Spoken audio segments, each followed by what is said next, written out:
एक और नया क्वेश्चन, इसमें क्या है, √2 ये है शून्यकों का योगफल और 1/3 ये क्या है, शून्यकों का गुणनफल। तो हमें ये बहुपद बनाना है, ठीक है। तो हम यहाँ से लिख सकते हैं शून्यकों का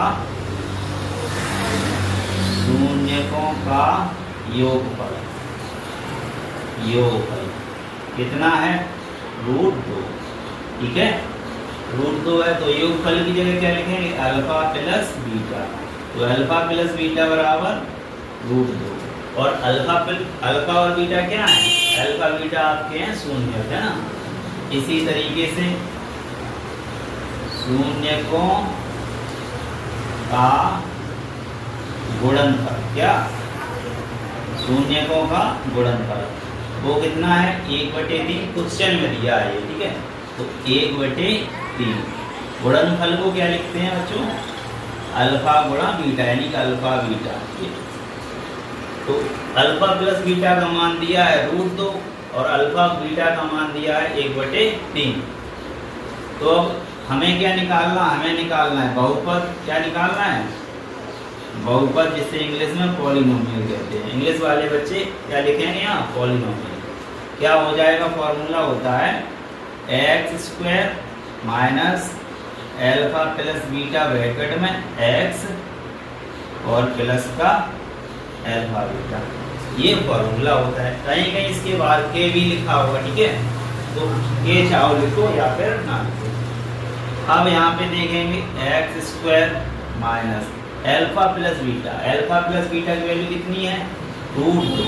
तो अल्फा प्लस बीटा की जगह हम लोग कितना लिखेंगे, √2, लिख दो √2 और ये x है साथ में, है ना, प्लस अल्फा बीटा की वैल्यू कितनी है, 1/3। तो यहाँ कितनी लिख देंगे, 1/3। अब यहाँ पे अगर आंसर छोड़ दें कोई दिक्कत नहीं, यहाँ भी छोड़ सकते हैं। अब हमें क्या देखना है, अगर बटे से 3 हटाना है तो दिमाग लगाओ क्या करना पड़ेगा, तो हमें 3 का ऊपर नीचे गुणा करना पड़ेगा अगर हटाना है, नहीं तो आप यहीं पे आंसर कर देंगे तब भी ठीक रहेगा, ठीक है।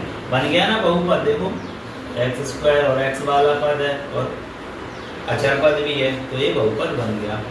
आगे और सॉल्व करना है तो कर सकते हैं, अगर चाहो तो कितने का, 3/3 से गुणा कर दो, यानी कि 3 का गुणा और 3 का भाग, जितने से गुणा करते हैं ऊपर उतने से नीचे, है ना, करते हैं।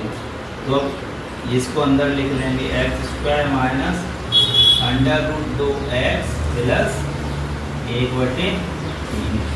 जब 3 इस 3 को लिख सकते हैं 3 गुणा 1, तो यहाँ पर रह जाएगा 1/3 और ये वाला 3 अंदर जाएगा, तो ये 3 अंदर जाएगा, क्या होगा इसका, 3x², है ना, और माइनस ये 3 का अंदर गुणा तो 3√2x हो जाएगा, ठीक है।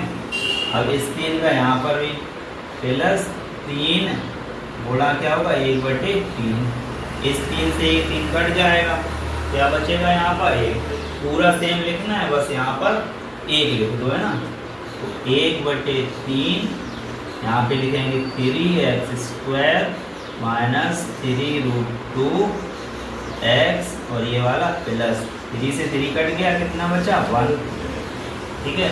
अब इसको हम लोग क्या लिख सकते हैं, 1/3 को k लिख दो या फिर ऐसे ही बने रहने दो। तो यहाँ लिख सकते हैं k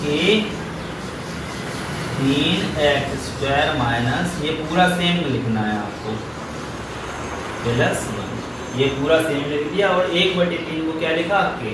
तो आंसर ये भी हो सकता है, यहाँ पर भी ये लाइन भी है, आंसर ये भी हो सकता है, आंसर ही। और तुम्हें पेपर में हो सकता है वो यहाँ के ना लिखे, ए लिख दे, पी लिख दे, है ना। तो ध्यान रखना के या कोई भी लेटर लिख रहे हैं तो उसकी वैल्यू क्या होगी, ये वाली जो आगे होती है। तो वीडियो में ये समझ में आया तो लाइक कीजिएगा।